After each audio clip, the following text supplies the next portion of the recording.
Magandang umaga po mga kapatid. Good morning po sa atin pong lahat. At pagpaumanhin nyo lang po, hindi po ganun kaganda ang pakiramdam ko po at baka maapektuhan po yung boses ko po.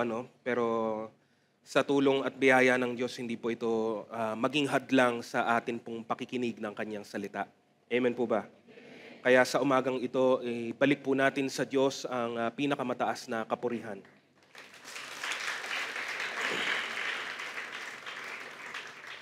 Bago po tayo magpatuloy sa pakikinig ng salita ng Diyos, inanyahan ko po muli ang bawat isa na yumuko at tayo po ay manalangin. Dakila naming Diyos, narito kami sa inyong harapan. Nawa na pagpala namin ang inyong pangalan, ang inyong presensya sa pamamagitan ng aming mga awitan, ng mga papuri, pasasalamat at pagsamba. Ganon din naging katanggap-tanggap sa inyong harapan ang aming mga pagbibigay at mga paghahandog, Panginoon. Nawa ito'y nagmula sa tapat at mapagmahal na puso. Ngayon naman kami ang pagpalain ninyo sa pamamagitan ng inyong mensahe.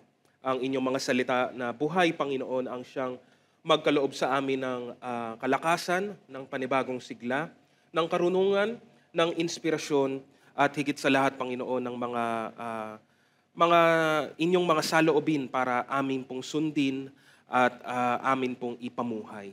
Nawa ang buong oras na ito ay ituon namin sa inyo at sa inyong pangalan at nawa walang anumang maging sagabal, maging hadlang sa amin pong pakikinig. Gamitin niyo po ako bilang inyong tagapagsalita at kayo lamang, Panginoong Diyos, ang siyang mapapurihan at maitaas sa lahat ng aming gagawin. Purihin ka, sambahin ang inyong dakilang ngalan. Ito ang aming dalangin sa pangalan ng aming Panginoong Jesus. Amen. Minsan pa, purihin po natin ang Panginoon.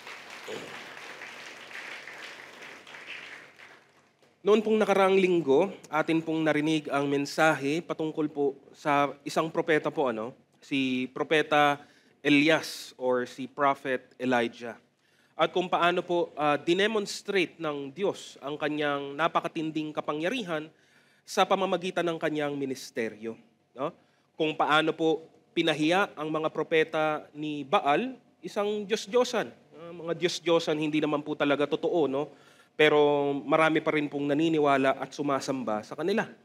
Sila'y napahiya at sa dulo ay sila din po ay natalo sa pamamagitan po ng pananampalataya po ni Elias sa Diyos. No?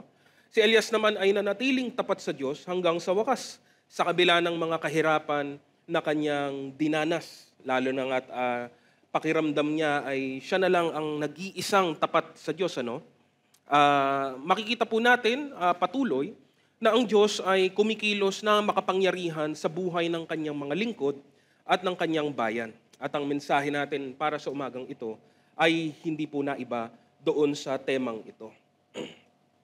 Ngayong umagang ito, ang atin naman pong tutunghayan ay ang kahalagahan at ganun din po yung appreciation po natin doon sa katubusan, or redemption na ipinagkaloob o isinagawa ng Diyos para po sa ating lahat.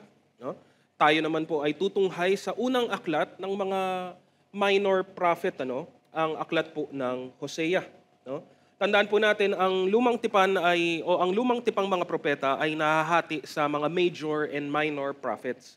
At kaya lang naman sila tinawag na ganito ay dahil lamang po, hindi dahil sa kahalagahan o sa liit o laki ng kanilang ministeryo o paglilingkod o yung tagal, kung hindi dahil una yung haba ng kanilang aklat or libro.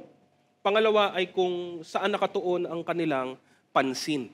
Yung mga major prophets, malawak po ang kinasasakupan ng kanilang mga ministeryo. Minsan buong bayan at hindi lang bayan ng Diyos, kundi bayan pati ng ibang mga bayan pa sa paligid ng Israel.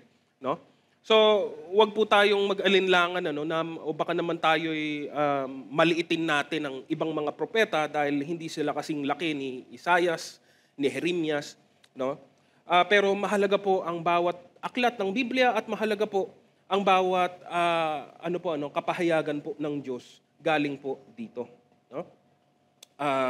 Makikita po natin ang halimbawa ng pag-ibig, katapatan at katubusan na pinagkakaloob ng Diyos sa pamamagitan po ng aklat na ito.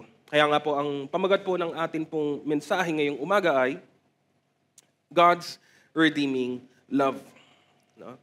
Mga kapatid, tayo, lahat po tayo bilang mga tao, no, ay mga taong nagkasala at lumaban sa atin pong tagapaglikha. No? Knowingly or unknowingly, alam man natin, aware man tayo or hindi. Sa kabila nito, ang Diyos ay nagpakita ng kanyang dakilang pag-ibig, ng kanyang kagandahang loob sa atin. No? Hindi tayo ang dahilan ng atin pong kaligtasan, tayo ang dahilan ng atin pong kapahamakan. Ngunit, tinubos pa rin po tayo ng atin pong Panginoon. Ano po ba ang matutunghayan po natin mula sa aklat na ito? Number 1 po, the prophet Hosea. No? Wala po masyadong malalaman tungkol po sa propetang ito. Ang alam lamang natin ay ang pangalan niya. Hosea, siya ay anak ni Biri, no? Na hindi din po masyadong kilala o hindi po talaga kilala. Hindi po siya nabanggit sa ano pa man pong ibang bahagi ng Biblia, no? At katulad ng ibang mga minor prophets ay wala po masyadong nalalaman patungkol sa kanilang buhay liban doon sa kanilang paglilingkod bilang propeta at yung gawain o mensahe na pinagkaloob ng Diyos na dapat po nilang tugunan. No? Ang pangalan po niya ay may kinalaman po sa kaligtasan. No? The name Hosea means God will save or salvation. No? At ito din ay sinasalamin ng punto ng buong gawain po ni Hosea patungkol po doon sa pagliligtas na ginawa ng Diyos sa bansang Israel. No? Ngayon, ang makikita po natin ang napakalubhang panahon na kanyang kinalalagyan. Sa letter A, his time was despicable. No?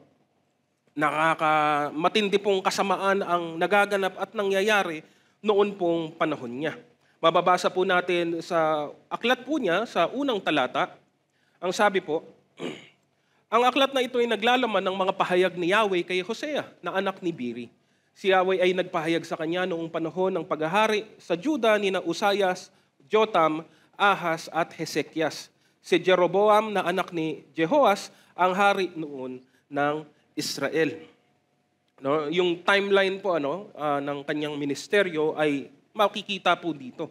Ngayon, alam ko po marami po sa atin, bagamat hindi po talaga interesado sa mga maraming pangalan po siguro, no? Lalo na mga pangalan na hindi natin masyadong kilala. Pero tumutulong po itong ipinta yung larawan ng panahon ng ministeryo po niya. Sino ang hari, kailan siya nagsimulang magministeryo, at sino ang mga kasabayan po niya noong mga panahon pong ito. No? Ang hari ng Northern Kingdom, by this point, nahati na po yung North and South, na kaharian ng Israel. Yung North, tawag po sa kanya ay Israel. Ang South naman po, ang tawag po sa kanya ay Judah. No? Ang hari ng North ay si Jeroboam II. No? At malamang ang kanyang kasabayan, ang kasabayan po ni Hosea sa Israel sa North ay si Propeta Amos. Isa din pong minor prophet na malapit na pong matapos ang kanyang paglilingkod. Habang nung panahong ito, ang naglilingkod naman po sa Southern Kingdom ay si Isaiah at saka si Prophet Micah. Isang major, isang minor prophet. No? Nandun naman po sila sa Judah. No? Ngayon, mahalagang makita ito. Bakit? Kasi una, malalaman po natin ano po ba ang mensahe ni Amos sa kanyang aklat, sa kanyang gawain ng pagpapahayag sa Israel. Ang pinaka-summary ng mensahe po ni Amos ay yung judgment ng Panginoon. Yung judgment ng Panginoon, yung hatol ng Diyos laban sa kanilang napakaraming mga pagkakasala. No? Ngayon naman, yun po yung minana, yun po yung ipapasang ministeryo papunta kay Hosea. No? At ang bansang Israel, yung North, ay mas malubha pa po ang kalagayan nito from before. Kapansin-pansin na ang paghahari po ni Jeroboam II ay punong-puno ng karangyaan at kasaganaan. There was prosperity, there was wealth, there was peace in the land. No? Parang mga bagay na mga punto na siguro aasamin at hahanap-hanapin ng sino man pong mamamayan ng anumang bansa. No? Ngunit, below the surface o under the surface, matindi po ang kalalagayan po ng bansang ito. They were morally bankrupt. No? Bagsak ang kanilang moralidad. No? Spiritually, they were all dead. They were far from God. Malayong-malayo ang kanilang kalagayan, katayuan sa Diyos. At hindi nila nauunawa ang lubusan na binilang na po o bilang na po ang kanilang mga araw galing sa Panginoon. No? Kumbaga sa nasa bingit na po sila ng kamatayan. Kung ang kamatayan ay tumutukoy sa hatol ng Diyos, konti na lang hahatulan na po sila ng Diyos dahil po sa kanilang pagkakasala. But they either did not know or maybe they knew but they did not care. No? Alin man po sa dalawa, wala po silang pakialam, manhid na po sila. They have turned their backs against Yahweh, their God. No? At patuloy pa rin po silang sumasamba, hindi na po nakakagulat o nakapagtataka sa Diyos-Diyosa ng mga Canaanites. Walang iba kundi yung kinalaban din po ni Elias, si Baal. No, hindi pa rin sila natuto, hindi pa rin po sila nakawala o nakalaya dito sa kasamaang ito o sa pagkakasalang ito. This is the stage of, kumbaga ito yung setting up the stage of Hosea's life as a prophet. No? A despicable time. Letter B, his calling was unusual. No? Kaya mas nakamamangha o mas nakapagtataka ang panawagan na ibinigay ng Diyos para po kay Propeta Hosea. No? Madalas at sa maraming pagkakataon, kung babasahin po natin ito sa Lumang Tipan, agad-agad ang panawagan po ng Diyos sa mga propeta ay magpahayag ka. Diba? Tinatawag kita, ikaw, no? Ikaw na pangalan mo ay ganito, anak ni ganito, tinatawag kita ngayon upang magpahayag ka sa bayan ko, upang magpahayag ka sa bayan ng ibang bayan. No? Parang si Jeremiah sa bayan ng Israel, habang si Jonah para naman po sa bayan ng Ninive. No? Usually ganun po. Almost all of them ganun po ang start. Ano? Pero ang panawagan ng Diyos kay Hosea ay naiiba. Ang unang inutos kay Hosea ay mag-asawa siya. No? At hindi lang mag-asawa, pero kakaibang uri din po ng pagsasama. Mababasa naman po yan sa talatang 2. Sabi po dito, nang unang mangusap si Yahweh sa Israel sa pamamagitan ni Hosea, sinabi niya, mag-asawa ka ng isang babaeng nakikipagtalik sa iba-ibang mga lalaki. Magkaroon ka ng mga anak sa kanya. Sapagkat katulad din ng babaeng iyan, ang mga tao sa lupaing ito ay nagtaksil sa akin. Kung gusto niyo pong namnamin, ulit-ulitin po, in short, ang sabi ng Diyos kay Hosea, mag-asawa ka ng isang babaeng, ano po bang magandang term? Pinaganda lang po ng magandang balita, Bible, nakikipagtalik sa iba-ibang mga lalaki. No? Ginagamit pong old term dyan ay patutot, haliparot, o kung prostitute, no? Sa pinaka-respectableng paraan. No? Babaeng nakikipagtalik sa maraming lalaki. No? Magkaroon ka ng mga anak sa kanya. Tinitimbang ko po, parang mas gusto ko po yung kay Jeremiah bigla. No? Sa mga nakakaalam, di ba, ano pong sabi kay Jeremiah? Kay Jeremiah baliktad. Sabi kay Jeremiah, huwag kang mag-aasawa ni magkakaanak. Kasi ang punto naman ng Diyos doon ay gusto kong mailigtas. Kumaga, maghihirap ang bansa. So pag nag-asawa at anak ka, kasama sila sa hirap. Huwag na lang. No? Yun nga lang, solo ka. Mag-isa ka nga lang sa buhay mo bilang propeta, bilang lingkod ko. Okay, si Hosea pinayagan. Actually, inutusan mag-asawa, pero ang asawa naman niya ay haliparot. Ano mas gusto nyo? Kung kayo ang tatanungin. Ayan po ang utos. Unang-una sa lahat, verse 2 pa lang po tayo. Wala pong ibang naunang verse dito maliban sa verse 1. Verse 2 po tayo, yan po ang sinabi sa kanya. Bakit po? Sabagat katulad din ng babaeng iyan, ang mga tao sa lupaing ito ay nagtaksil sa akin. At yun po yung point. No? Dahil nais ng Diyos gamiting bilang simbolo, bilang halimbawa, ang propeta niya at ang buhay niya, ang pamilya niya, at ang mga relasyon niya bilang isang aral, larawan para doon sa mensahe niya sa Israel. No? Pinapahiwatig nito na ang Israel ay katulad ng mapapangasawa ni Hosea. Isang babaeng hindi tapat sa kanyang napangasawa. Ganon din po ang Israel. Siya ay may panata, meron po siyang tipan sa Diyos, ngunit hindi siya nanatiling tapat. No? Hindi po nakapagtataka o nakakagulat na gawin ito ng Diyos. Siguro, this was one of the instances na medyo matindi talaga yung utos, pero hindi na po ito nakakagulat kung tutuusin. No?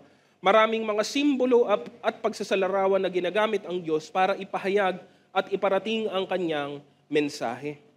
Hosea was unique that his own life, yung mismong buhay at pamilya niya, ay magiging mensahe kaakibat ng kanyang ministeryo. No? His own marital experience was to be the illustration of adultery and stubbornness of the nation Israel. Sa kabila nito, nanatili at nananatiling tapat ang Diyos. No? Unfair, hindi ba? And yun yung point, unfair. No?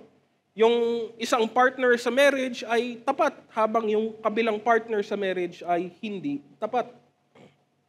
No? Maraming iba't-iba pong mga pananaw din. Well, hindi naman po marami. No? May ilang mga pananaw po dito na mabilis lang naman po ang pagkakaiba. No? Ang sabi ng ibang mga tagapag-aral nito, maaaring ang nangyari ay nag-asawa po si Hosea ng babae, bago pa niya pakasalan ay patutot na. No? Malandi na, in short. Pero that would defeat the idea. So mas maraming mga scholars naman po ang nagsasabi na malamang sa malamang, although hindi naman po kasi talagang tinukoy sa mga salitang ito, malamang sa malamang ang napangasawa o inasawa po ni Hosea is someone who was faithful at first. Tapat siya nung simula. But eventually, sa kanyang persona, sa kanyang ugali, sa kanyang desire, no, na sa mga makalamang bagay ay nahulog sa pagkakasala at nangalun niya. That would better suit the idea, the picture of Israel. No? Hindi naman agad-agad ang Israel tumalikod sa Diyos. No? Hindi naman . Sa mahabang panahon, may mga panahon naman po na naging tapat ang Israel sa Diyos. Ngunit sa maraming pagkakataon din po, sila ay tumatalikod. No? So many would agree to the second interpretation. Na nung pinakasalan ni Hosea ang napangasawa niya, okay naman sila nung simula. No? But eventually, it would degrade into a horrible relationship. No? So yun po yung panawagan po ng Diyos sa kanya. At letter C, it was a tragic condition. No? So, ito po ay, ang gusto ko pong itanim, isang bagay na nais ko rin pong itanim sa isip po natin, hindi po ito talinhaga. Hindi po ito isang maikling kwento kung saan kwento lang ito at hindi naman talaga nangyari. Hindi po. Si Hosea ay totoong tao. Si Hosea ay totoong propeta. Totoo siyang naglingkod sa Diyos at ang buhay po niya ay totoong nangyari. Yun nga lang, pag binabasa po natin kasi sa aklat, lalo na ganito, very much accelerated yung pacing. No? Hindi naman natin nakikita yung aktual na oras o pagitan ng oras sa binabasa po natin. Malay ba natin sa pagitan ng verse 1 and verse 2, mahabang panahon po pala ang lumipas. Sa pagitan ng verse 2 and verse 3, mahabang panahon ang lumipas. Ang punto ko po, this was a real person. And yun po yung gusto ko pong dalihin po sa atin ngayon para po maramdaman po natin yung nararamdaman ng tao pong ito. Tao po siya. No? Totoong tao siya, totoong may emosyon siya, totoong may isip po siya, at lingkod po siya ng Panginoon. No? Bakit po? Kasi again, put yourself in His position. Utusan ka ng Diyos, no, na gawin mo ito. Sabihin sa iyo ng Diyos na maghanap ka ng may ibibigay ako sa iyo, mapapangasawa mo at ang mapapangasawa mo ay mangangalunya laban sa iyo. Lord, pwede bang wag na lang? Lord, pwede bang iba na lang? I mean, what was going through Hosea's mind? As far as we know, again, wala po kasing nabanggit sa book na ito, wala pong pagtutol si Hosea. Wala siyang pagtatanong, wala po siyang pagrereklamo as far as it was recorded. Pero sa loob-loob ko, ano kayang nararamdaman niya? No? Ano kayang tumatakbo sa isip niya? No? Kakayanin kaya natin yung ginawa ni Hosea. Pero as the book tells us, Hosea obeyed, no? Ano man ang kinakaharap niyang paghihirap, sumunod siya, naging masunurin po siya sa Diyos. At nag-asawa siya, napangasawa niya ay nagngangalang Gomer, no? At una sa lahat, ang sumunod pong mga talata ang nagsasabi na binigyan siya ng lalaking anak na pinangalanan ng Diyos na Jezreel. No? Sabi po sa verse 3 to verse 5. Napangasawa nga ni Hosea si Gomer na anak ni Diblaim. Di nagtagal ang babae ay naglihi at nanganak ng isang lalaki. Sabi ni Yahweh kay Hosea, Jezreel ang pangalan mo sa bata sapagkat paparusahan ko ang sambayan ni Jehu dahil sa maramihang pagpaslang sa Jezreel at wawaksan ko ang kaharian ng Israel. Sa araw na iyon, wawasakin ko sa libis ng Jezreel ang lakas ng hukbong Israel. No? Hindi lamang ginagamit ng Diyos ang marriage or married life ni Hosea as a lesson, kasama na rin po dito ang kanyang mga magiging anak.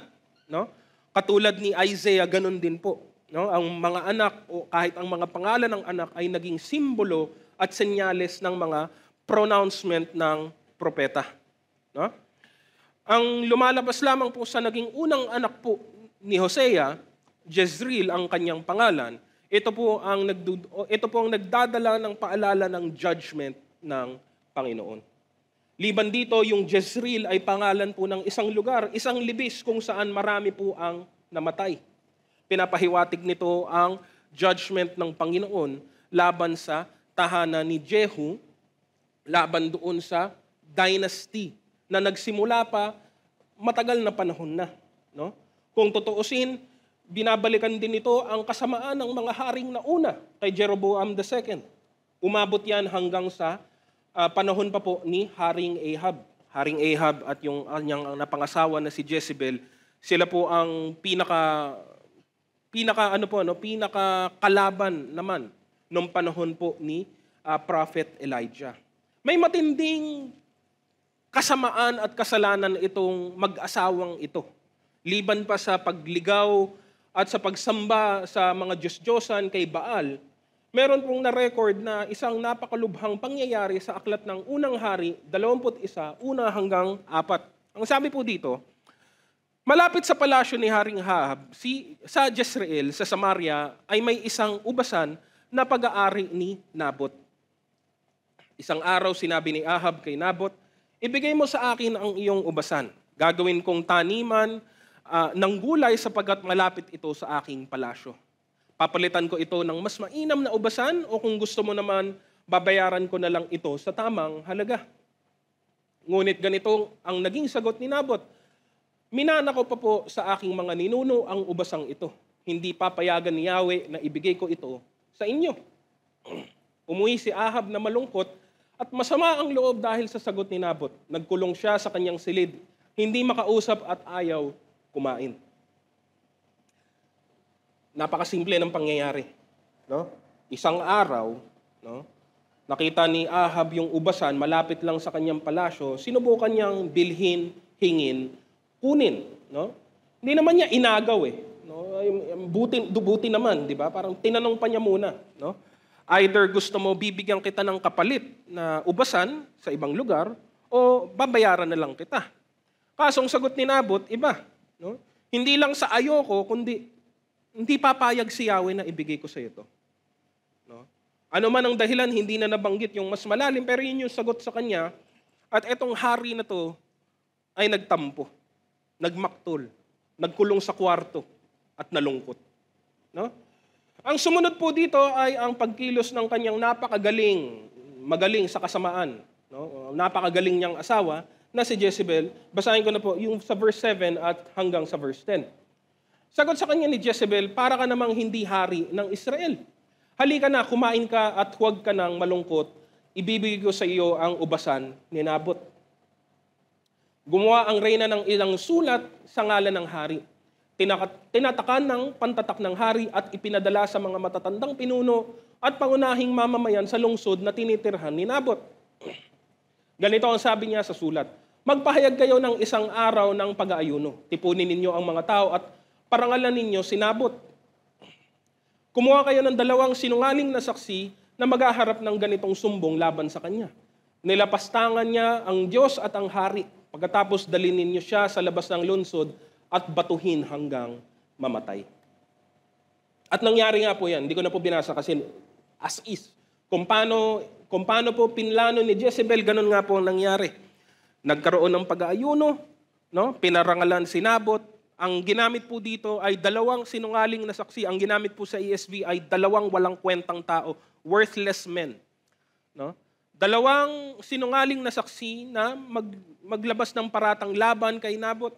No? Nagsinungaling sila at alam mo yon, may paratang sila na hindi naman makatotohanan. Pinatay si Nabot at matapos niyang mamatay, anong nangyari? Verse 16, nang malaman ni Ahab na patay na si Nabot, pumunta siya sa ubasan upang angkinin iyon. The end. The end. Hindi man lang siya nagtanong, ba't mo ginawa yun? Hindi ko naman sinabing patayin mo. Hindi, wala. Ay, patay na si Nabot. Yes, akin na yung ubasan. The end. But the blood of the innocent remains on their heads. At hindi yon nakalimutan ng Diyos. Maring isa lamang ito. Isa ito sa mahabang listahan ng mga galit ng Diyos laban po sa Israel. No? The death of an innocent dahil lang sa kapirasong lupa. Kasi siguro convenient para doon sa hari na may gulayan sa tabi ng palasyo niya. Dahil lang dyan pinatay niya o namatay, pinaslang ang isang inosenteng tao sa pangyayaring ito. No? Yun ang unang anak ni Hosea, si Jezreel. At yun yung callback sa kanyang pangalan. No? In comparison, ang gaganda ng mga pangalan po natin. No? Kahit na sabihin mo pang, ay kinopya lang kasi yan yung pangalan ng lola mo, yan yung pangalan ng lolo mo, yan yung pangalan ng tatay mo. Pangalanan ka ng ganyan na ang pahiwatig o ang paalala ay judgment, hatol ng Diyos. Hindi pa doon natapos. Kasi hindi lang naman isa ang naging anak nila. No? Ang pangalawang naging anak nila, ang pinangalan po sa kanya ay Lo-Ruhamah. No? And ang ibig naman sabihin nito ay walang kahabagan. No? So kung merong pangalan na mercy, ang pangalan ng batang ito ay no mercy. Walang kahabagan. At mapapansin, depende po sa translation ng inyong Biblia, kapansin-pansin na yung unang anak, no, ang pagkakabanggit po sa Bible is that yung si Jezreel po, lumalabas specifically, anak po siya ni Hosea. Pinakita kumbaga lumalabas po sa teksto na naging anak siya. Hosea went in with Gomer and they had a child. Sa second and third child nila, mapapansin na hindi na po ganun yung pagkakasabi. Nagkaroon ng anak yung babae. So it is to be believed na itong mga pangalawa at pangatlong anak po nila ay anak na po sa labas. Anak o bunga ng pangangalo niya ni Gomer. Gaya nga ng sinabi ng Diyos. No? So yun yung pangalawa. Si Lo-Ruhamah, sabi po sa verse 6 and verse 7, Hosea chapter 1. Naglihing muli si Gomer at isang babae naman ang kanyang naging anak. Sabi ni Yahweh kay Hosea, tawagin mo siyang Lo-Ruhamah sapagkat hindi ko nakakahabagan ni patatawarin man ang Israel. No? He will have no more mercy against his nation. Ang huling anak, ang pangalan naman po niya verse 7, ngunit kakahabagan ko ang sambahayan ni Judah, yung southern kingdom. Ililigtas ko sila, subalit hindi sa pamamagitan ng pana, tabak, digmaan, mga kabayo, ni ng mga kabayo man, kundi sa pamamagitan ng sarili kong kapangyarihan. No? Matindi yung pronouncement laban po sa north. Mas katanggap-tanggap yung pronouncement laban po sa Judah sa south. No? Panghuli, yung pangatlong anak naman, ang pangalan ay Lo-Ami. At mas matindi po yung pangalan, yung ibig sabihin ng pangalan nito, ang ibig lang sabihin, hindi ko bayan. Not my people. No? Sa verse 8 and verse 9. Nang si Lo-ruhama ay mahiwalay na sa pagpapasuso ng ina, naglihim muli si Gomer at nagsilang ng isang lalaki. At sinabi ni Yahweh, tawagin mo siyang Lo-ami, sapagkat ang Israel ay hindi ko na ituturing na aking bayan at hindi na ako ang kanilang Diyos. No? This is where it becomes very, very much severe. No? Matindi ang galit po ng Diyos laban po sa kanila. No? Ang pangangalo niya ng asawa ni Hosea hanggang sa mga pangalan ng anak niya, lahat nagsisimbolo ng kung ano ang ginawa ng Israel laban sa Diyos at ganoon din kung ano ang gagawin ng Diyos laban po sa kanila. No? Kung babalikan ko nga po mga pangalan para lang meron tayong visual aid. Ang unang anak po, Jezreel, God's judgment on the house of Jehu, sabi sa verse 5, the house of Israel. Sumunod pong anak, Lo-ruhama, meaning no mercy. Pangatlong anak, Lo-ami, meaning not my people. And again, isang maliit na detalye is that Jezreel, was the son of Hosea. Maliwanag po yun. No?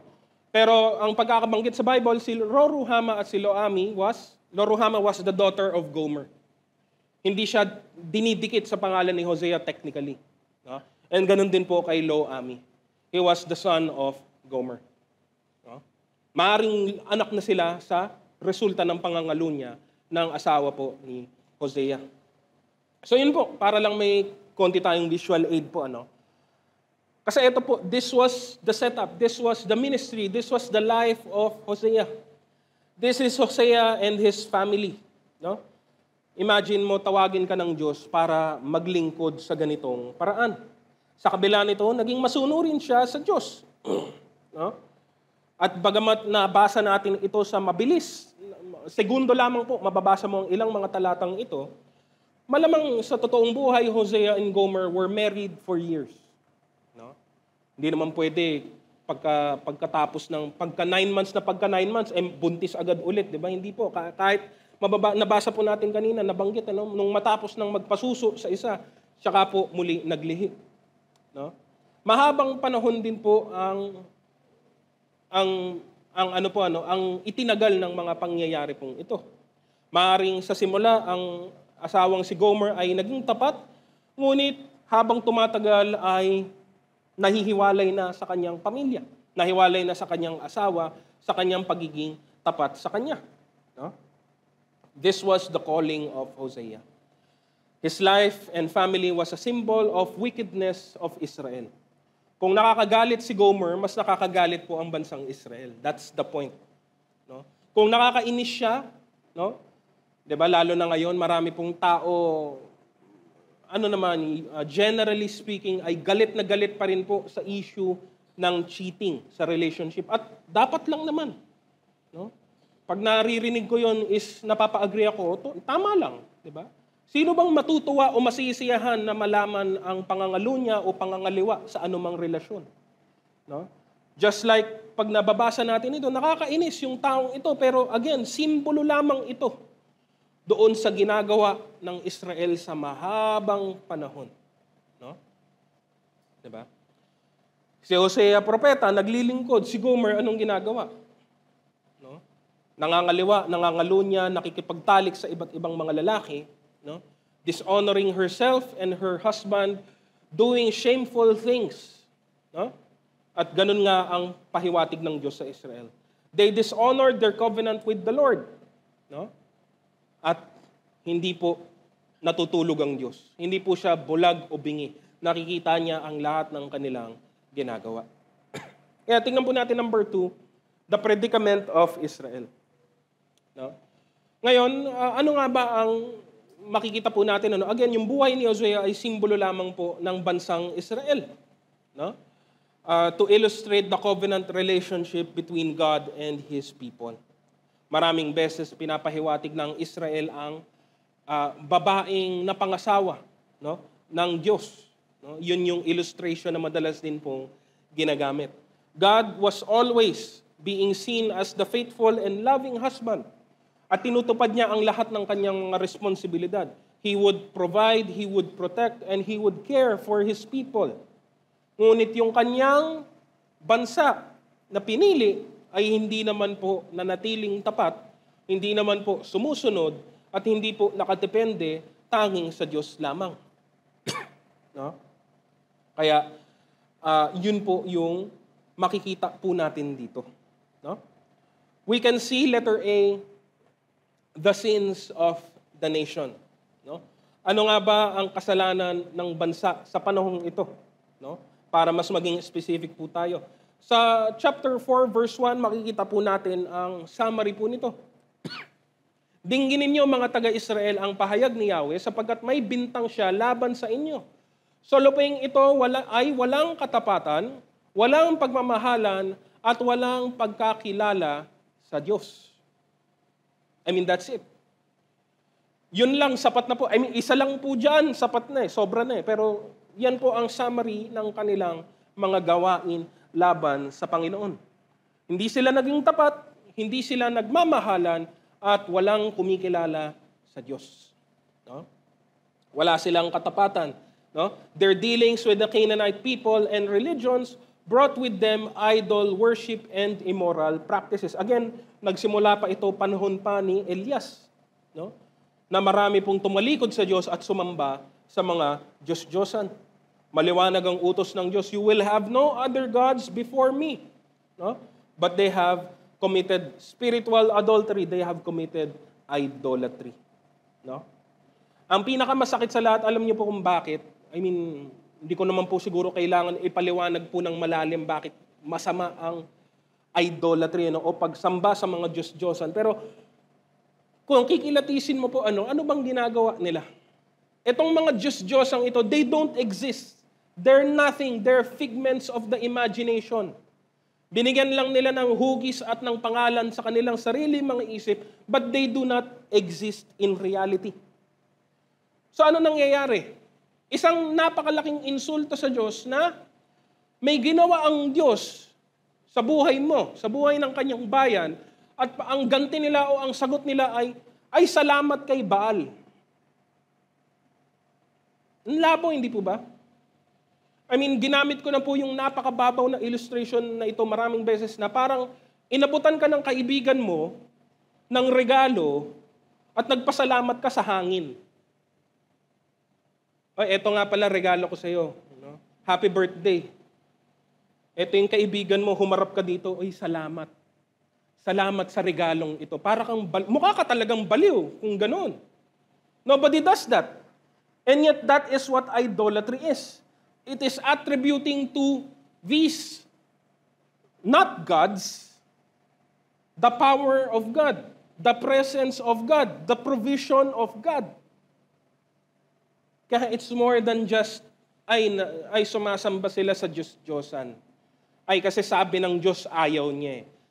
Hindi lang ganong kababaw o ganong kasimple ang ibig sabihin nito. In reality, ano bang insulto ang ginagawa ng pagsamba sa mga Diyos-Diyosan laban sa Diyos? Matindi po. No? Kaya madalas binabanggit sa Bible yung idea ng kawalan ng kapangyarihan ng mga idolo. Kasi wala naman talaga silang kapangyarihan. And yet the people worship them as if they did. No? Nabanggit nga po sa chapter 2, verse 4-5 ng Hosea pa rin po. Sabi niya, hindi ko kahahabagan ang kanyang mga anak sapagkat sila ay mga anak sa pagkakasala. Ang kanilang ina ay naging taksil na asawa at siya sa kanila ay naglihi ay naging kahiyahiya. Sinabi pa nga niya, susundan ko ang aking mga mangingibig na nagbibigay ng aking pagkain at inumin, ng aking damit at balabal, langis at alak. Sa puntong sa dynamic na ito, tinutukoy dito ay walang iba kundi si Gomer. But again, sinasalamin nito ang Israel. Sa dynamic na ito, anong lumalabas? No? Sino pa talaga kaya ang nangangalaga para kay Gomer? Walang iba kundi yung kanyang asawa, si Hosea. And yet, lumalabas dito, no, as a quotation, no, susundan ko ang aking mga mangingibig. Yung mga ibang lalaki ko na nagbibigay ng aking pagkain at inumin, ng aking damit at balabal, langis at alak. You attribute to someone else what is being given by your covenant partner. At ganun nga ang ginagawa ng Israel sa pagsamba nila sa mga Diyos-Diyosan. No faithfulness, walang katapatan. No steadfast love or kindness, yung pangalawa.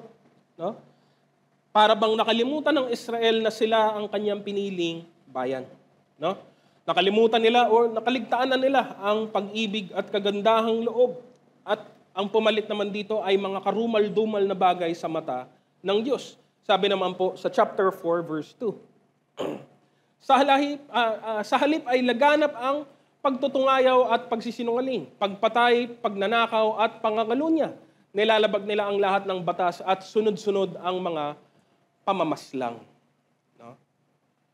Pansinin niyo po, karamihan po dito sa verse 2. Again, refers to the interpersonal relationships between people. Hindi naman nila ito ginagawa laban sa Diyos. Ginagawa nila ito laban sa kanilang kapwa. Pagtutungayaw, pagsisinungaling, pagpatay, pagnanakaw, pangangalunya. Sunod-sunod ang mga pamamaslang. Walang pinagkaiba nung panahon ng mga hukom kung saan paulit-ulit na banggit ang kanilang paggawa ng kasamaan. Katulad na lamang ng nabanggit sa Aklat ng mga Hukom, Kabanatang 2, Talatang 11. Ang mga Israelita ay gumawa ng kasamaan laban kay Yahweh at sumamba sila sa mga Baal. Matagal na panahon na po itong nakalipas. Ang Aklat ng mga Hukom ay tumutukoy sa mga panahon kung saan wala pa pong hari ang Israel. Di pa nga siya tinatawag na kaharian. Pero gano'n na po ang kanilang ginagawa. Talagang laganap na po ito kahit sa nauna pang panahon. Ang panghuli na nabanggit sa verse 1 kanina ay walang kaalaman patungkol sa Diyos. Ang sabi naman po sa chapter 4 verse 6, ukol dito, napapahamak ang aking mga mamamayan dahil kulang ang kaalaman nila tungkol sa akin. Sapagkat kayo mismong mga saserdote ay tinanggihan ang kaalamang ito, kaya tinatanggihan ko rin kayo bilang mga saserdote ko. Kinalimutan ninyo ang kautusan ko, kaya kalilimutan ko rin ang mga anak ninyo. Sa maraming pagkakataon, kaya sa mga sumunod pang panahon, matapos nito, maraming beses nagkaroon po ng reformation sa Israel. Parang nung panahon ni Ezekiel, kung saan ibinalik, nanumbalik sila sa kautusan, doon sa templo, at sa mga layunin at gawain na galing po sa utos ng Panginoon. Yun yung after, ito yung before. Ito yung kalagayan nila noong kasalukuyang panahon na ito. Wala nang nakakaalam, nakakakilala sa Diyos, at kahit yung mga piniling mga tao para ipaalam ito sa mga tao, ay tinanggihan din ang kaalamang ito. Damay-damay na nga po talaga ang mangyayari. The law was given so that they may do what is pleasing according to God, but they have forgotten it. They have turned their back against it. They have done a great evil in the sight of God. So, hindi na po nakapagtataka, letter B, the wrath of God is upon them. Ang puot, ang galit ng Diyos ay makapangyarihan at makatarungan. It is always justified. Yan pong hindi matanggap ng maraming tao, kahit ngayon sa mundo, na parabang ang OA ng Diyos o na parabang ang lupit ng Diyos. Hindi po. God is nothing but not fair. He is always fair. Lagi pong patas ang Diyos. At kung siya ay nagpaparusa, makakasigurado ka na meron pong maliwanag at magandang dahilan kung bakit po ito mangyayari. Ito po, yung nauna po ay indictment. Ano yung mga kasalanan ng Israel? Ito naman po yung hatol. God's wrath is always righteous. It punishes the wicked. Dahil sa kanilang kawalan ng katapatan at pangangalunya, dumating o darating panigurado ang hatol. Sabi po ito sa chapter 2, verse 6 to 13. Kaya babakuran ko siya ng matitinik na mga halaman para hindi siya makalabas. Habulin man niya ang kanyang mga lalaki, hindi niya maabutan. Hahanapin niya sila pero hindi rin siya makikita. Pagkatapos sasabihin niya, babalik na lang ako sa asawa ko dahil higit na mabuti ang kalagayan ko noon sa piling niya kaysa sa ngayon. Hindi niya naisip na ako ang nagbigay sa kanya ng mga butil, ng bagong katas ng ubas, langis at maraming pilak at ginto na ginawang rebulto ni Baal na kanilang Diyos-Diyosan. Kaya pagdating ng tag-ani ay babawiin ko ang mga butil at ang bagong katas ng ubas na aking ibinigay. Babawiin ko rin ang mga telang lana at linen na ibinigay ko na sana'y pantakip sa kanyang kahubaran. At ngayon, ilalantad ko ang kanyang kahalayan sa harap ng kanyang mga lalaki at walang makapagliligtas sa kanya mula sa aking mga kamay. Wawakasan ko na ang lahat ng espesyal na araw ng pagsamba na ginagawa niya taon-taon, buwan-buwan at linggo-linggo. Sisirain ko ang mga ubasan niya at mga puno ng igos na ibinayad daw sa kanya ng kanyang mga lalaki. Gagawin ko itong parang gubat at kakainin ng mga mababangis na hayop sa gubat ang mga bunga nito. Parurusahan ko siya dahil may mga panahong nagsusunog siya ng mga insenso sa Diyos-Diyosang si Baal. Nagsuot siya ng mga alahas at humabol sa kanyang mga lalaki at kinalimutan niya ako. Ako ang Panginoon ang nagsasabi nito. And eventually, God's judgment did come. Mas kilala natin ang nangyari sa Judah dahil sa maraming pagkakataon. Dahil wala na po yung Northern Kingdom by that point. Hinatulan na po sila ng Diyos. Ang paghatol sa Northern Kingdom ng Israel ay dumating sa pamamagitan ng mga Assyrians.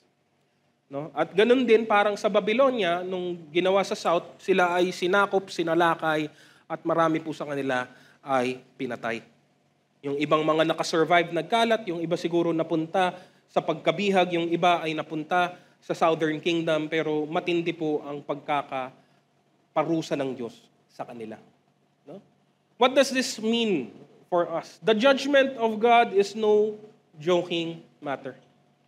At tandaan nating lahat, God has been very patient with His people. God has given them many, many chances to return to Him. Pero hindi sila nakikinig. The nation would not repent. No? Mahabagin ang Diyos, totoo, pero ang Diyos din naman ay matuwid.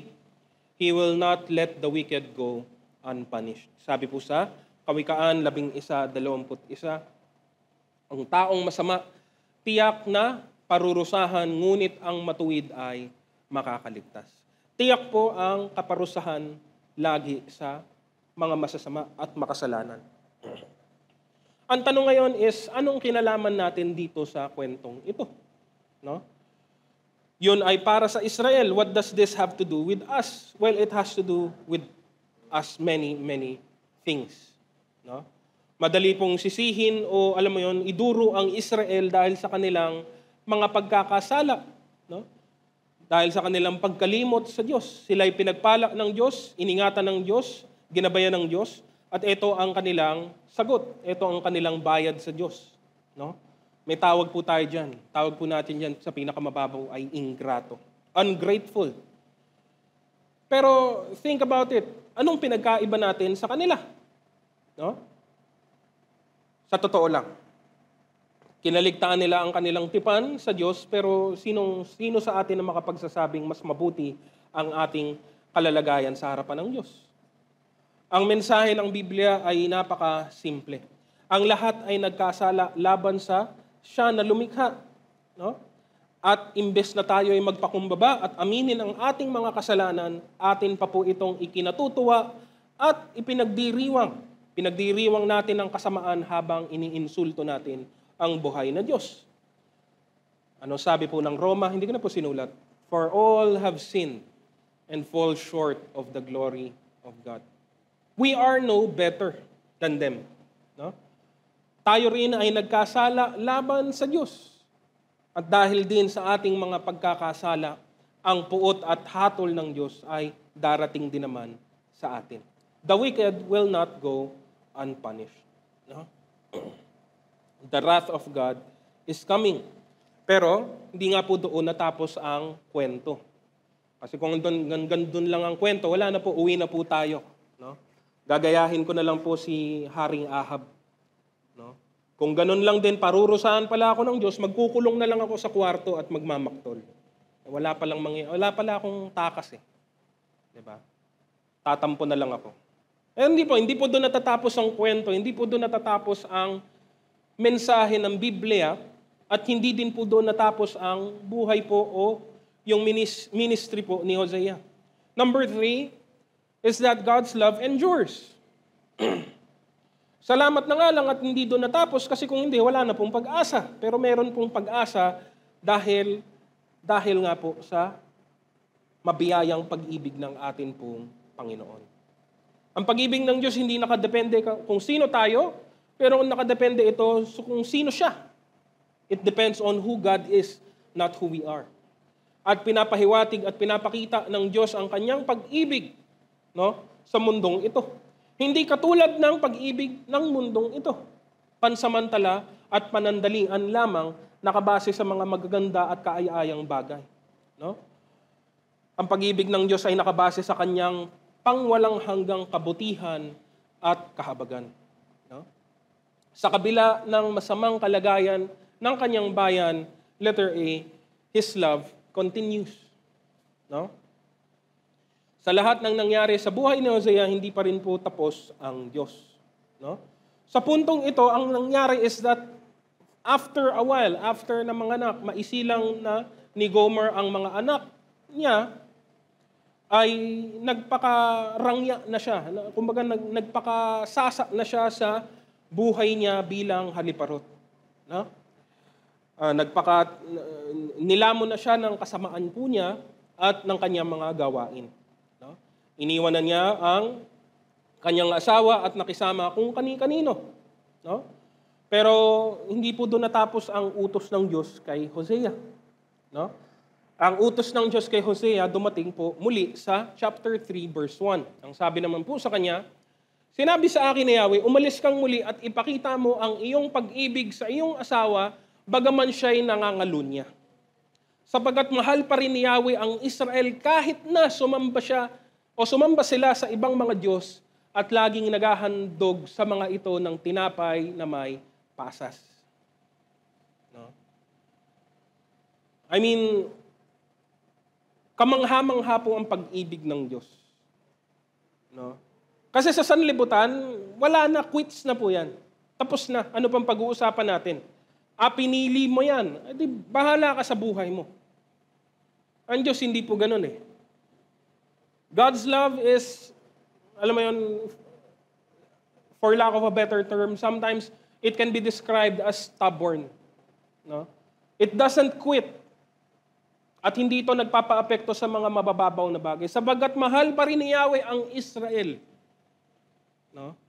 Kahit na napakasamaan na niya, kahit napakatigas ng ulo niya, kahit na naghahandog siya sa kanyang mga Diyos-Diyosan, God remembers His covenant. Ganon siya, Diyos po siya. Kung gaanong kabilis tinatalikuran ng tao ang tipan niya sa Diyos, hindi po ganon ang Diyos sa kanyang tipan sa atin. No? Ang sabi ko nga po, pag binabasa mo ito, ang masasabi ko na lang siguro nung narinig to ni Hosea, sabi na lang ni Hosea, ha? Ano? Excuse me Lord, ano po yon? Utos sa kanya ito eh. Ipakita mo ang iyong pag-ibig sa iyong asawang bagamat siya'y nangangalunya. At this point in time, literal po na mas gusto ko na lang pong maging katulad ni Jeremiah. Literal. No, hindi na lang ako mag-aasawa. Kung ganun lang din. Pero ito po ang buhay nga ni Hosea. No? He tells Hosea to love his wife again despite of her adultery. This reflects God's love for Israel despite Israel's spiritual adultery. Again, wala po tayong ibang mababasang detalye. Yung saloobin, yung kaisipan po niya, wala po. Hindi po nabanggit ni Hosea sa kanyang aklat eh. Pero again, ano kayang tumatakbo sa kanyang isip? No? Palagay ko, kahit naman po sino sa atin, mararamdaman natin ang bigat o yung pait ng utos na ito. Sa lahat, sa lahat ng ginawa niyang karumal-dumal na bagay, kailangan ako pa rin ang pumunta sa kanya. No? Pero yun nga ang kanyang kailangan gawin.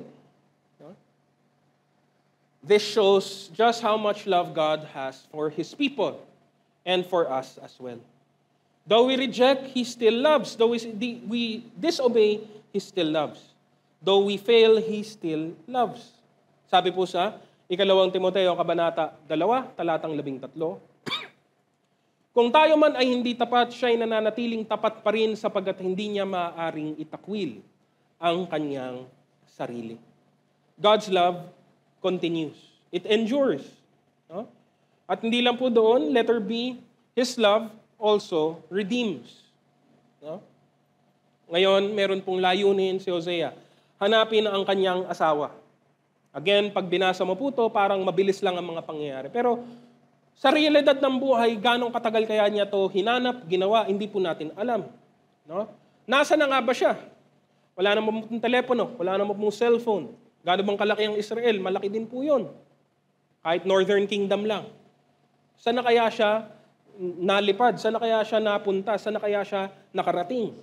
No? Siguro siya nagtanong, siguro siya nakibalita, no? Nagtanong sa mga kapitbahay, sa mga kaibigan, sa mga kakilala. No? Siguro pinuntahan niya kahit yung mga kinakasama ng kanyang asawa. Hindi po natin alam. This is all speculation. Pero dinadaanan ko lang po yung idea kung paano natin siya gagawin sa, alam mo yun, sa pangkaraniwang paraan. No? Paano kaya ito ginawa ni Hosea? No? At hanggang sa dumating na nga ang balita. No? Lumalabas na sa puntong ito, ang kanyang asawang si Gomer ay nasa bentahan ng alipin. Siya ay naging alipin. Paano nangyari? We can only speculate or assume. No? Siguro dahil sa kanyang buhay, sa kanyang lifestyle, materialistic and pleasure-driven lifestyle, siguro umabot na humantong na sa pangungutang, sa kakapusan ng pera. Usually, nabanggit ko po ito sa ibang mensahe po, usually, lalo na po sa Biblia, sa panahon po ng Biblia, ang pagiging alipin ay walang kinalaman sa lahi. Ang pagiging alipin in the Bible was because of economic reasons, financial reasons.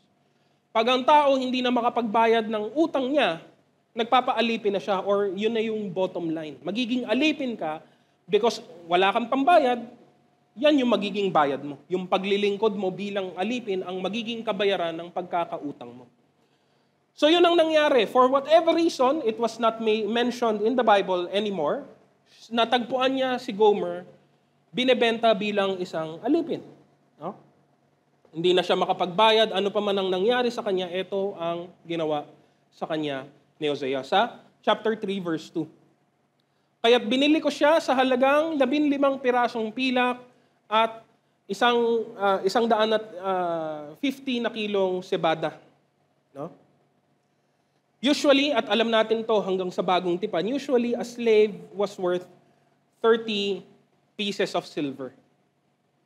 Dito, ang worth ni Hosea ay hindi man lang umabot sa worth ng isang alipin.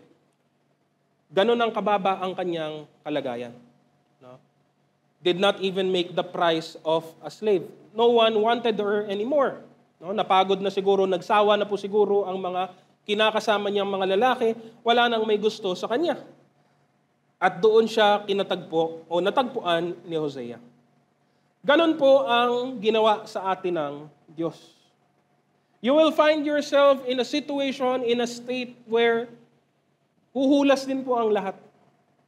You will see that really in this world, the world does not care for you. Minsan feeling mo ganon. Marami sa atin ganyan po nagdaan.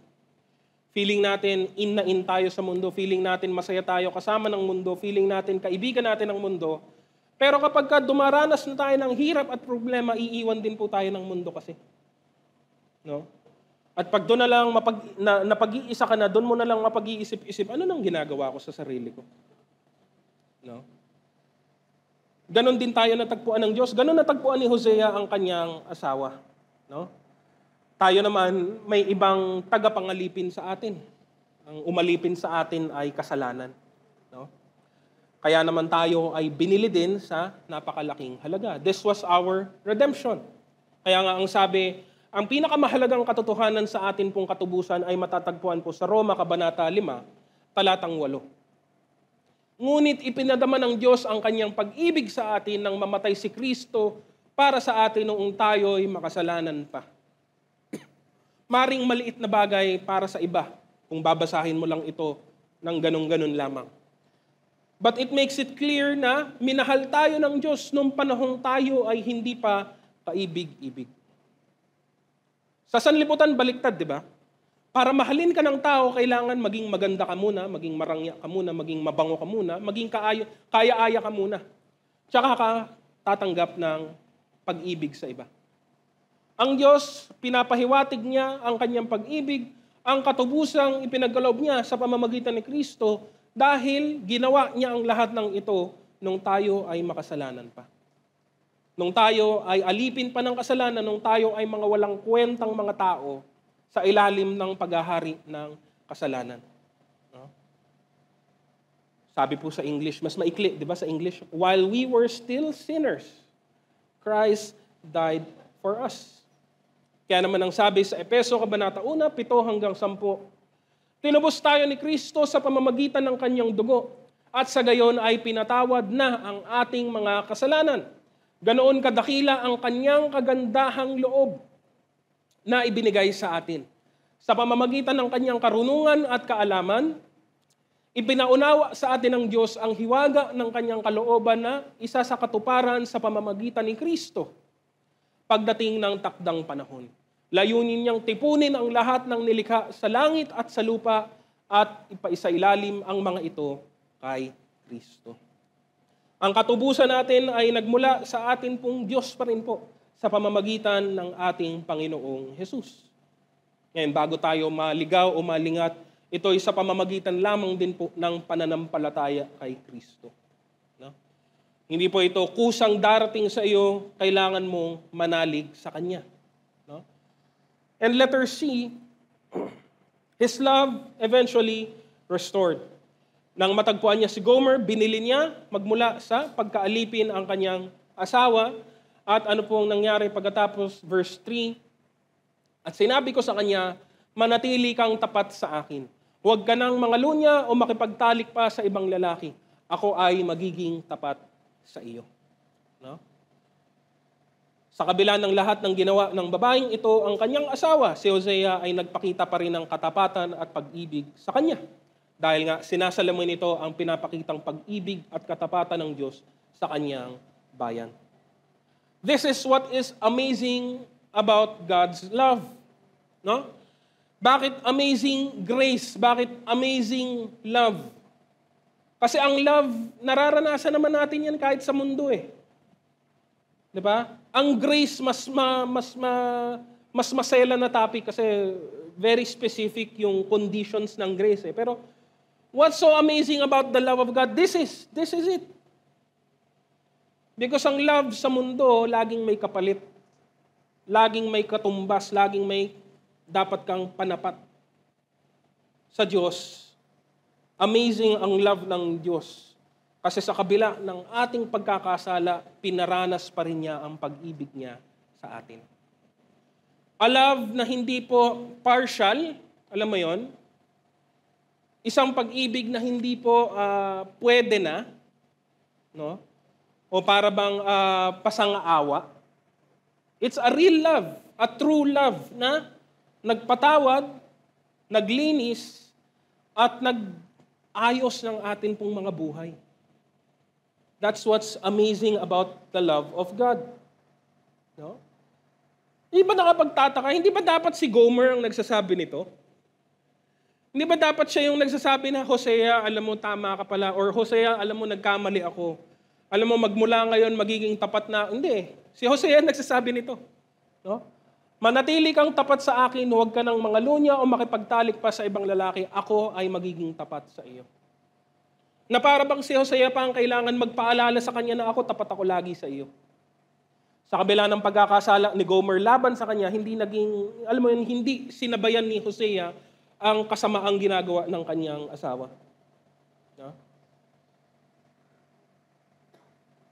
Kahit tayong mga makasalanan, kahit tayong mga nahulog sa kumunoy ng kasamaan, no? Parang kala mo hindi na makaalis o makabangon, nagbibigay pa rin po ang pag-ibig ng Diyos ng pag-asa. No? Hindi natatapos sa puot ng Diyos. Oo, darating ang puot ng Diyos. Pero bago po yan dumating po ang kanyang habag at pag-ibig, ang kanyang kagandahang loob sa atin. Nagbigay ang daan ng Diyos para tayo ay maligtas. At yun din po ang pinakita niya sa buhay po ng kanyang propetang si Hosea sa chapter 1 verse 10. Sabi po dito, gayon may magiging kasindami ng buhangin sa dagat ang bilang ng mga taga-Israel. Hindi mabibilang dahil sa sobrang dami. Ngayon sinabi sa kanila, kayo'y hindi ko bayan, ngunit darating ang panahon na sasabihin sa kanila, kayo ang mga anak ng Diyos na buhay. No? At hindi po dyan natapos. Hindi lamang po sa Israel ang pangakong ito kasi salamat sa Diyos na tayo po'y kasali din. Hindi ka Israelita, kapatid. Ako rin naman hindi. Hindi tayo mga Israelita o mga Hudyo. Tayo yung mga hintil, pero kahit ang mga hintil ay bahagi po ng pinakitaan ng kagandahang loob ng Diyos. Mababasa po natin yan sa Aklat ng Roma, Kabanata 22 hanggang 26. Kaya kahit nais nang ipakita noon ng Diyos ang kanyang puot at ipakilala ang kanyang kapangyarihan, buong tiyaga pa rin niyang pinagtiisan ang mga taong dapat sanay parusahan at lipulin. Ginawa niya iyon upang ipakilala ang kanyang walang kapantay na kadakilaan sa mga taong kanyang kinahabagan, na noong una pa'y inihanda na niya para sa kalwalatian. Tayo ang mga taong iyon na tinawag niya hindi lamang mula sa mga Hudyo, subalit mula rin sa mga hintil. Ganito ang sinasabi niya sa aklat ni Hoseas, ang dating hindi ko bayan ay tatawaging bayan ko, at ang dating hindi ko mahal ay tatawaging mahal ko. At sa mga sinabihang kayo'y hindi ko bayan, sila'y tatawaging mga anak ng Diyos na buhay.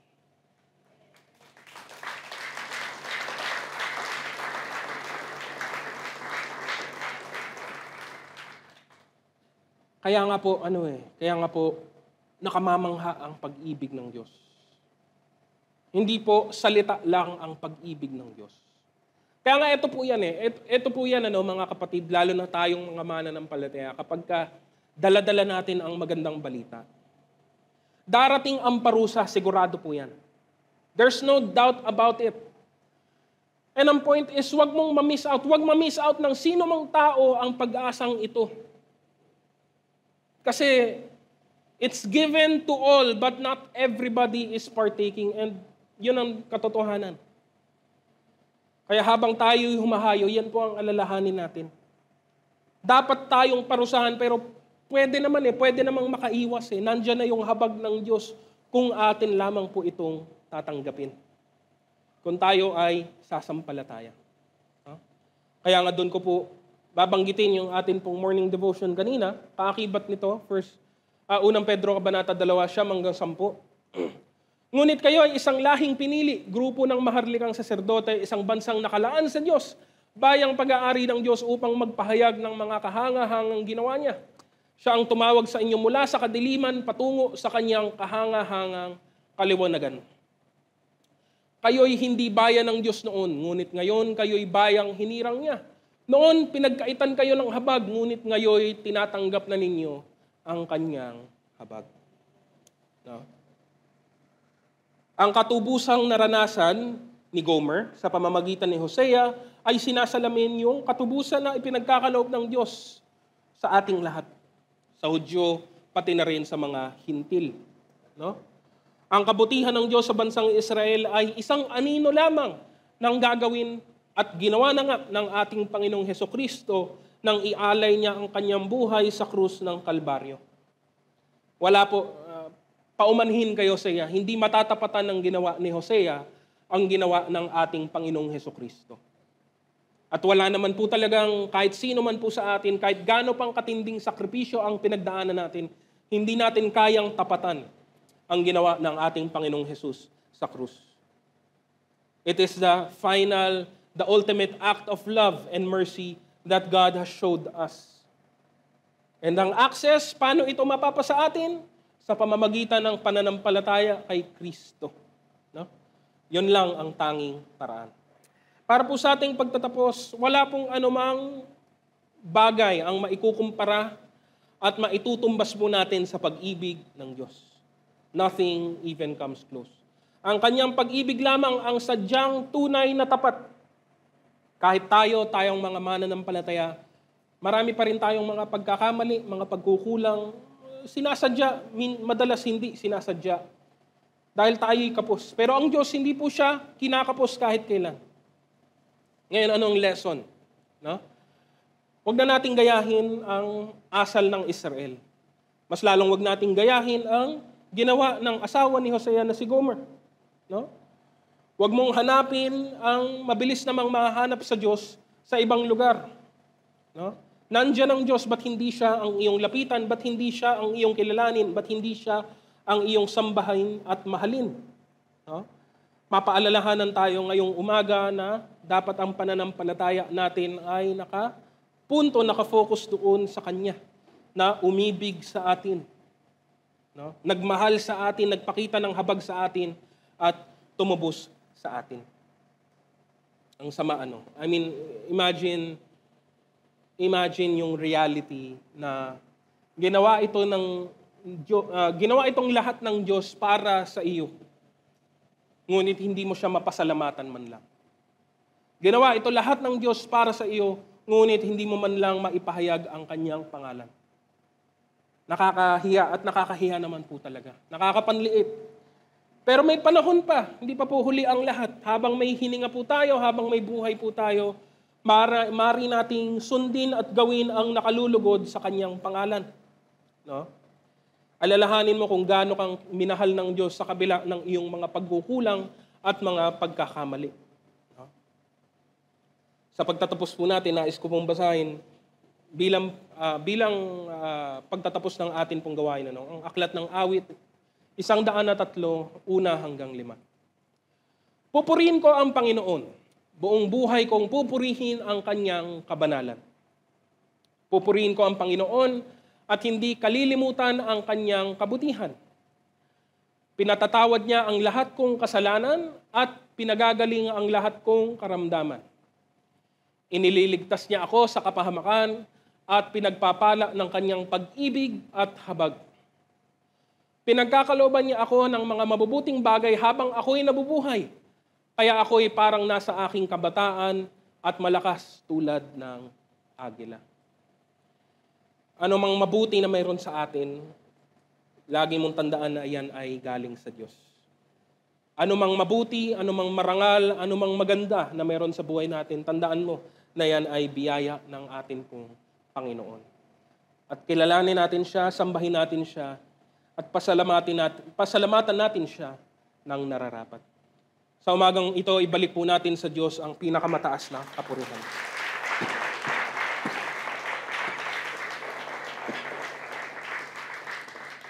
Inaanyahan ko po ang bawat isa na tumayo na po at tayo po ay manalangin.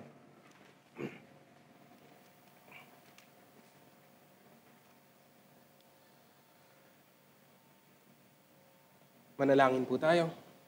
Mahal naming Diyos, tunay nga na kayo ay mabuti, kayo ay mapagmahal, kayo ay mahabagin. Muli na naman naming nabalikan ang kwento ng buhay ni Propeta Hosea at ang mga kahirapang kanyang pinagdanasan, Panginoon. Mga dinanas niyang kabigatan dahil sa nais niyong ipakitang mensahe. Nakita namin ang kasalanan ng Israel, ang mga pagkakamali niya laban sa inyo. At hindi kami doon dapat tumigil, Panginoon. Sinasalamin din nito ang aming mga sariling kakulangan, ang aming mga pagkalimot, pagtalikod, at mga pagkukulang laban sa inyo. Sa kabila nito, Panginoon, kayo ay nananatiling tapat. Ang pag-ibig niyo ay hindi nagmamaliw. Ang kaawaan niyo ay wala pong kapantay. Patuloy niyong ipinaparanas sa amin ang kabutihang ito, kaya naman magising kami, Panginoon, habang may oras pa. Mamulat kami habang may panahon pa. At gamitin namin ang oras namin, ang buhay namin para sa mga bagay na ikararangal ninyo, para sa mga bagay na maghahatid ng kapurihan sa inyo. Patawarin niyo kami, Panginoon, sa aming mga pagkakasala. At amin pong asamin, Panginoon, na mamuhay ng malinis at ng puro at dalisay sa inyong harapan. Tulungan niyo kami, Panginoon, dahil hindi namin ito kaya sa sarili naming lakas, kundi sa pamamagitan lamang ng kapangyarihan ng Espiritu Santo. Lagi naming tandaan ang katubusang ipinagkaloob ninyo at huwag namin itong balewalain at huwag din namin itong maliitin, Panginoon. Dahil sa inyong pag-ibig kami ay naligtas. Dahil sa inyong katubusan kami ay napatawad. Dahil sa inyong habag kami ngayon ay mga anak na ng Diyos. Kaya naman, mamuhay kami ng nararapat ayon sa mga anak o sa mga anak ng Diyos, Panginoon. At ipakita namin ang amin pong pag-ibig sa inyo habang may panahon pa. Lahat ng kapurihan, lahat ng karangalan ay tanging sa inyo lamang, Panginoon. Tanggapin po natin ang bendisyon sa Diyos na makagagawa ng higit kaysa lahat ng maaari nating hilingin at isipin sa pamamagitan ng kanyang kapangyarihang naghahari sa atin. Sumakanya ang kapurihan sa pamamagitan ng Iglesia at ni Kristo Jesus magpakailanman. At ang lahat ng pinagpala sa umagang ito ay magsabi ng Amen. Purihin po natin ang Panginoon at magbatian po tayo sa bawat isa.